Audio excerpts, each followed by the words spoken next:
Kamusta kayo mga tol? Welcome back sa aking channel. For today's vlog mga tol, share ko lang yung aming moment ng aking misis kung paano namin ginagawa yung aming bonding pag may time, pag day off, ayan. At maganda yung gantong moment mga tol na magde-date kayo sa gantong lugar, katulad ng dagat. Ayan. So, misis, ayan. Ang kagandahan dito mga tol, syempre pantanggal stress. Alam niyo naman sa work hindi maiwasan yung mga problema, mga stress. At sa paraan na ito ay makakapag-release tayo ng kahit pa paano yung stress natin ay medyo mawawala. At kaya naisipan namin magdagat ngayon mga tol, umagang-umaga, kasi medyo inuubos si misis. Maganda yung maligo ng umaga, pampatanggal nga daw ng mga ubo yun, ano. At kaya narito kami. Ayan. So dito sa Morong Bataan mga tol, makapag-unwind man lang kahit ilang oras. Mga 1 oras, 2 oras, uwi na rin kami sa bahay namin. So ayan mga tol. Malalim.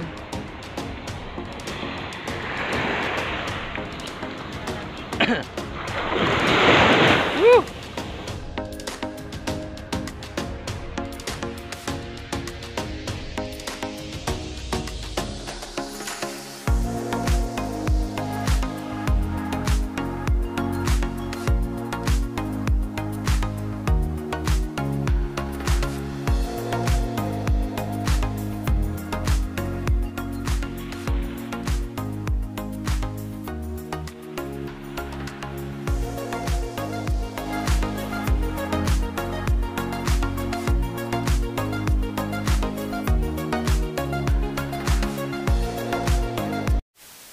Kagandahan mga tol dito sa beach pag maagang maaga, lalo na pag hindi siya fixed season, ayan, wala masyadong gaanong tao.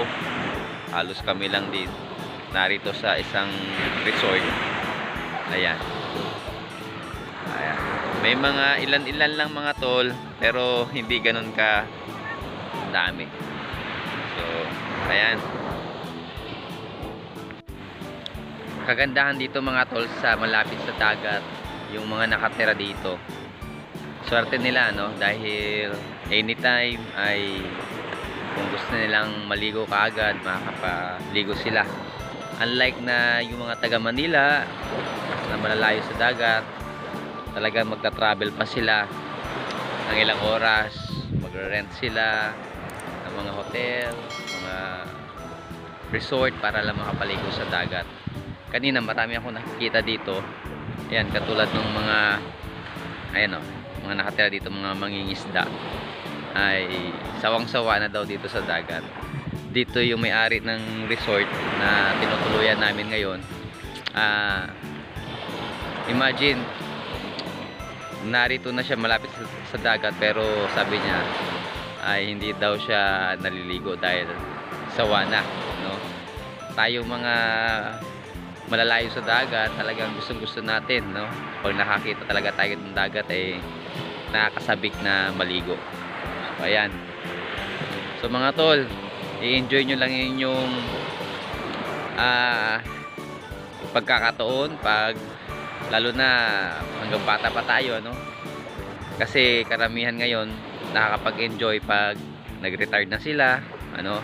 So maganda pa rin kahit tayo ay nagtatrabaho, magbigay tayo ng time, maglaan tayo ng time para sa ating mga mahal sa buhay. Ayan. So ayan yung misis ko. Yun. Oh. Tagang in-enjoy niya na kanina pa yung paliligo. So ayan. So ayan lang mga tol. Huwag tayo masyadong magpaka-stress sa ating mga trabaho, ano.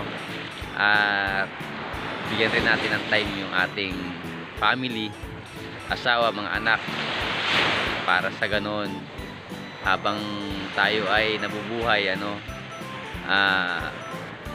nakasama natin sila, ay mapuno natin ng memories na magaganda kasama yung ating family, at hindi lang puro work. Masarap sa gantong beach, double purpose, nakakapagligo ka na, Tapos yung gantong araw, ayan, nakapag sunbathing pa, ano. Pwede kayo dyan magtanggal ng damit. Sarap sa likod. Kaya at least kahit pa paano, mga ilang minuto. Ayan, nagpa-araw din ako. Ano, enjoy ba? Nakaligo na si Mrs. Ayan, nakapag-enjoy na siya. Nakapag-relax. Ayos. So, sa ulitin, next time ulit. Ano, Heart? No?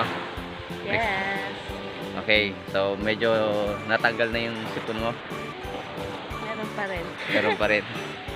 So, hanggang sa muli mga tol. Kaway-kaway, Heart. Yan. Mga tol, kung kailangan nyo ng mga educational content para sa inyong mga anak, subscribe nyo ito mga tol. Thanks for watching mga tol. Kindly like, share, and subscribe.